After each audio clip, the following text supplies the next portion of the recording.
Analyse du jour, bonjour. Fin de semaine, on fait le point. Qu'est-ce qui s'est passé de beau sur les marchés? Fin de semaine, a priori, qui devrait se terminer en clôture négative pour ce qui est du Bitcoin face au dollar.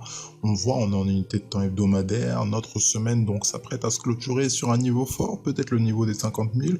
On va voir ce que le prix nous réserve. Effectivement, il reste encore aujourd'hui. Mais on voit déjà que la journée a été synonyme de très grande respiration. On est allé tester des zones basses quand même, quand on regarde de plus près. Bon, on va le voir en détail. Juste avant ça, petit point sur nos indicateurs. On essaie de garder de très près ce croisement actuellement qui semble vouloir s'effectuer au niveau du MACD. Pour ce qui est du RSI, on est toujours au-dessus de 50. Ceci dit, on constate une pente baissière actuellement sur le RSI. Mais surtout, ce qui nous intéresse, c'est ce fameux croisement MACD. Unité de temps journalière, d'accord? On voit que notre semaine est vachement négative. Je pense qu'il n'y a pas besoin de faire de dessin à ce niveau-là. Si on s'attarde même, on a eu quasiment aucune journée verte, aucune journée positive, où les acheteurs ont su effectuer une clôture à la hausse. Et la semaine n'est pas terminée, mais actuellement, le fait qu'on ait l'ensemble de ces chandeliers baissiers, ça témoigne clairement d'une dynamique baissière qui s'instaure. Si on regarde dans le passé, on n'a pas eu un grand nombre de fois tous ces chandeliers baissiers. C'est-à-dire que là, actuellement, le prix cherche à respirer, on le sent, on se stabilise au niveau des 50 000. On a du mal vraiment, on hésite pour dire ça correctement, à casser ces niveaux-là des 47 000, parce que si on les casse, on sait très bien que le prix va se diriger au niveau des 45 000. Mais bon, pour l'instant, on le voit qu'on se stabilise sur ce niveau psychologique, très psychologique des 50 000. On voit ce qui se passe au niveau d'Ishimoku d'ailleurs. On n'a toujours pas cassé le nuage, il faut le noter. On l'a toujours pas cassé, certes, mais on évolue beaucoup à l'intérieur, ce qui signifie véritablement une respiration.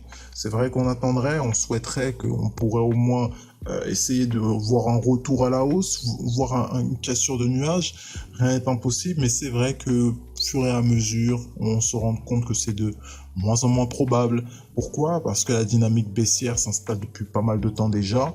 Il faudrait alors que là, véritablement, les acheteurs montent véritablement un petit peu de caractère pour voir des prix un peu plus élevés.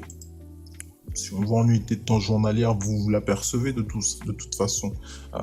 Le croisement depuis qu'il s'est effectué en unité de temps journalière au niveau du MACD, il nous a traduit très simplement, très naturellement, cette dynamique baissière.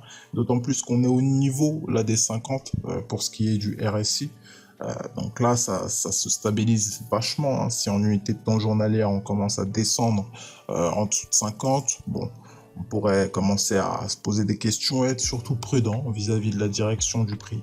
Car effectivement, petit à petit, en tout cas sur le Bitcoin, il y a vraiment un retournement, on sent, qui voudrait s'effectuer, mais on reste affûté, on reste à l'affût, très prudent sur ce marché. Unité de temps 4 heures, vous le voyez, on évolue en dessous du nuage depuis pas mal de temps déjà. Certes, on ne fait qu'osciller au niveau de la Tenkan actuellement. Il faut savoir que le fait qu'on casse cette Tenkan, on pourrait croire que c'est peut-être une annonce haussière, mais à chaque fois qu'on commence à vouloir essayer de casser, que ce soit les 51 000, les 52 000, on n'y arrive pas, honnêtement, on n'y arrive pas. Mais bon, on espère qu'au moins, si vous voyez le prix casser ce niveau-là actuellement, des 51 000 de manière franche, vous pouvez vous attendre à voir au moins le prix se stabiliser au niveau des 53 000. C'est tout simplement les derniers plus bas. C'est tout simplement, vous voyez, actuellement, c'est la résistance forte qui nous attend là. Actuellement, on devrait s'attendre alors à ce que le prix revienne à ce prix-là, ces prix-là, si il venait à casser ces fameux 51 000 de manière franche. Alors, on va vite fait s'attarder sur l'unité de temps 1 heure parce que effectivement, on a quand même permis une réintégration du nuage. Là, actuellement, ce qu'on souhaiterait, vous le voyez, ça correspond naturellement à cassure de nuage. Effectivement, cassure de ces 51 000 comme on parlait, pour après se retourner vers les 53 000 comme on le disait. Ethereum face au dollar, on y va, parce que également il y a du mouvement là-dessus.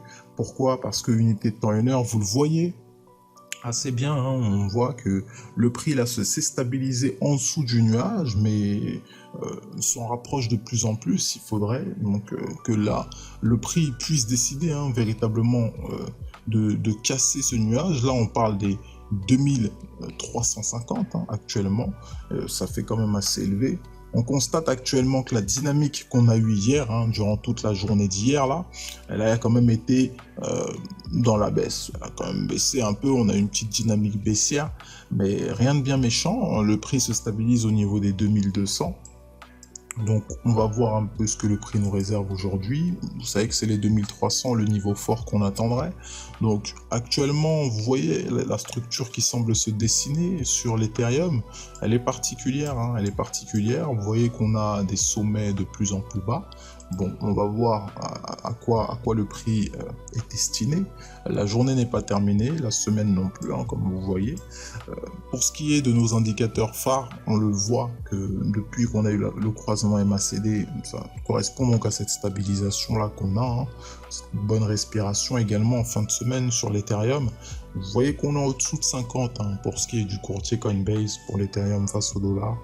Donc bon, rien n'est acté, on est en unité de temps 4 heures. Pour ce qui est de l'unité de temps journalière, comme vous en apercevez, on est au niveau de 56 pour l'indice de force relative.